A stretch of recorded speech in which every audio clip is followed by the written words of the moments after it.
मित्रों, आप तो जानते ही हैं, जो मनुष्य जैसा कर्म करता है वैसा ही फल वो पाता है। किंतु क्या आप जानते हैं, हम मनुष्यों द्वारा किए गए कुछ कर्म ऐसे होते हैं जो मरने के बाद भी हमारा पीछा नहीं छोड़ते हैं, और ये कर्म ही हमारा अगला जन्म भी निर्धारित करते हैं। वैसे गरुड़ पुराण हमें इस संदर्भ में विस्तार से जानकारी प्रदान करता है, और आज हम आपको इसी पुराण से लिए गए 11 ऐसे कर्म बताएंगे जिनके आधार पर मनुष्य विभिन्न प्रकार के पशुओं की योनियां प्राप्त करता है।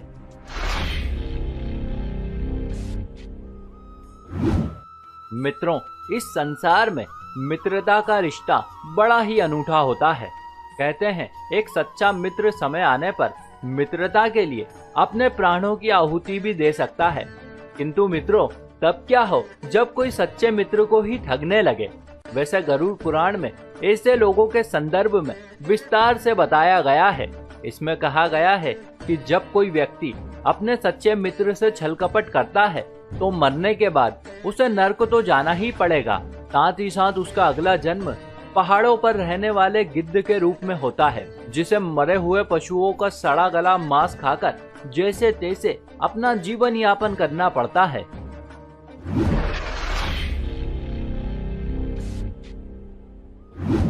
मित्रों, इस संसार में कई ऐसे लोग हैं जो न केवल अपने धर्म का अपितु दूसरे धर्मों का भी समान भाव से आदर करते हैं, किंतु इसके ठीक विपरीत कुछ लोग ऐसे भी हैं जिन्हें दूसरे धर्मों से तो बैर होता ही है, अपितु वे अपने धर्म को भी हेय दृष्टि से देखते हैं। ऐसे लोग सदैव ही पुराणों में लिखी गई बातों पर अविश्वास व्यक्त कर अपनी अल्प बुद्धि का परिचय देते हैं।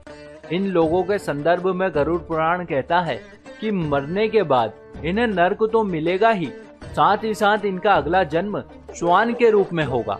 फिर ये श्वान अपने स्वभाव के कारण गली गली में भौंकते रहेंगे, परंतु वहाँ पर ना ही कोई इनकी सुनेगा और ना ही कोई इनकी बातों पर किसी प्रकार की प्रतिक्रिया व्यक्त करेगा। फिर कहीं जाकर इन्हें अपनी भूल का आभास होगा और तब ये श्वान की योनि से मुक्त होंगे।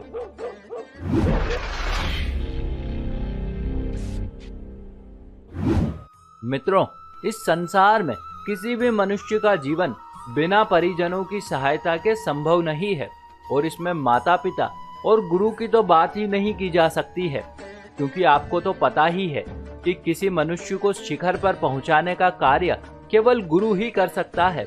किंतु मित्रों, जो कोई मनुष्य यदि ऐसे लोगों की अवहेलना करता है अथवा अपने गुरु तथा अन्य लोगों के साथ बुरा व्यवहार करता है, वो मृत्युपरांत पुनः जन्म तो लेता है, परंतु कई बार प्रयास करने के बाद भी कभी गर्भ से बाहर नहीं आ पाता है, अपितु गर्भ में ही उसकी मृत्यु हो जाती है।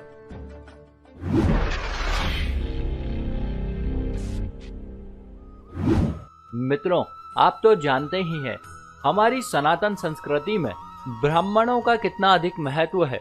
संसार के प्रत्येक ब्राह्मण का ये कर्तव्य है कि जो कोई जजमान अथवा शिष्य चाहे कैसा भी हो, भले ही वो ब्राह्मण देव को उनकी इच्छा अनुसार दक्षिणा प्रदान करने में असमर्थ ही क्यों ना हो, किंतु ब्राह्मण देव को चाहिए कि वे अपने ज्ञान से उसका भी कल्याण करें।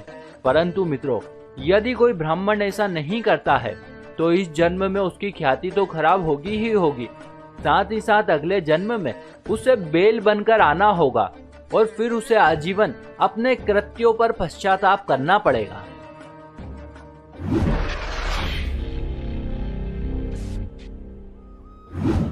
मित्रों, इस संसार में कई लोग हैं जो बहुत ही ईमानदार हैं और अपने कृत्यों से सभी का हृदय जीत लेते हैं, किंतु वहीं कुछ ऐसे धूर्त लोग भी हैं जो बस लोगों को अपनी चालाकी से मूर्ख बनाते रहते हैं और आजीवन इसी बात की खाते हैं। किंतु इन मूर्खों को ये पता नहीं है कि ये संसार ऐसे ही नहीं चल रहा है, अपितु इसे चलाने वाला दूर कहीं बैठकर इनके सभी कृत्यों को देख रहा है। भले ही उसके घर देर है, परंतु अंधेर तो बिल्कुल नहीं है। ऐसे लोगों के संदर्भ में गरुड़ पुराण में बताया गया है कि ये लोग अगले जन्म में उल्लू बनते हैं और फिर जीवन भर तक अपनी थोड़ी सी चालाकी के लिए पश्चाताप करते रहते हैं।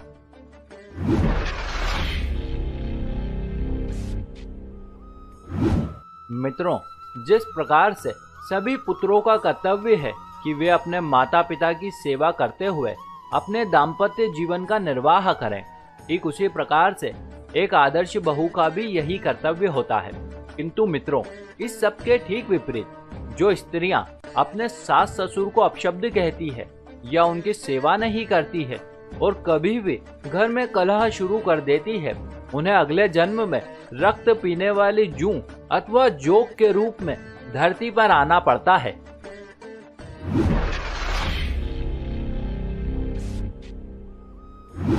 मित्रों, हमारे सनातन धर्म में अन्न दान को सबसे बड़ा दान माना जाता है। जो कोई व्यक्ति इस दान को करता है वो न केवल जीते जी अपितु मृत्युपरांत भी स्वर्ग और सम्मान पाता है। इसी वजह से लोग प्रतिभोज और भंडारों का आयोजन करते हैं। किंतु वहीं कुछ लोग ऐसे भी हैं जो अनाज अथवा खाने पीने की अन्य चीजों की चोरी अथवा घोटालेबाजी करते हैं। ऐसे लोगों के संदर्भ में गरुड़ पुराण कहता है कि मरने के बाद इन लोगों का अगला जन्म छछूंदर अथवा चूहे के रूप में होगा और फिर ये अनाज के दाने दाने के लिए तरसेंगे।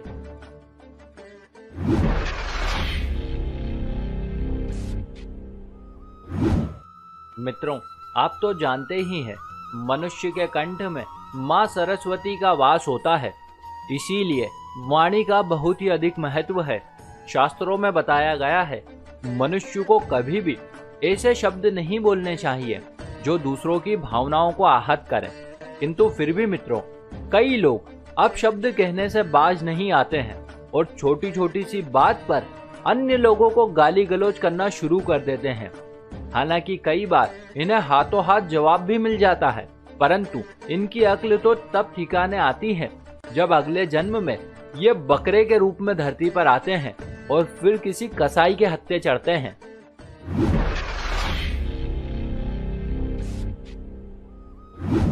मित्रों, संसार में कई पुरुष ऐसे हैं जो स्त्रियों को बड़े ही सम्मान की दृष्टि से देखते हैं।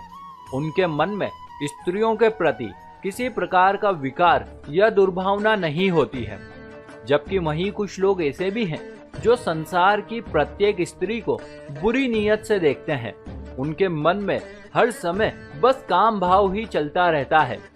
किंतु इन मूर्खों को ये पता नहीं है कि भले ही इनकी वासना के बारे में किसी को पता चले ना चले, भले ही इनके कृत्यों के बारे में कोई जान ना सके, परंतु ऊपर वाला इन्हें देख रहा है और समय आने पर वो इनका न्याय जरूर करेगा।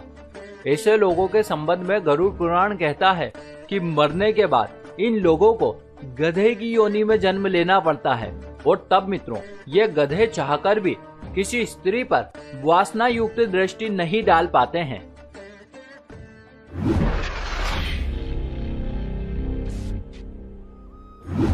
मित्रों, आपने देखा होगा, संसार की ज्यादातर स्त्रियां पतिव्रता होती है। उनके मन में अपने पति को छोड़कर कभी भूलकर भी पर पुरुष का विचार नहीं आता है।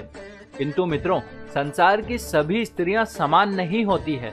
बहुत सी स्त्रियां स्वभाव से व्यभिचारिणी होती हैं। ऐसी स्त्रियां विवाहोत्तर संबंध बनाने में रुचि लेती हैं। वैसे इनके ऐसे कृत्यों के कारण कई बार इन्हें समाज में अपमानित भी होना पड़ता है, परंतु इनकी अक्ल तो तब ठिकाने आती है जब अगले जन्म में इन्हें छिपकली अथवा चमगादड़ के रूप में धरती पर आना पड़ता है।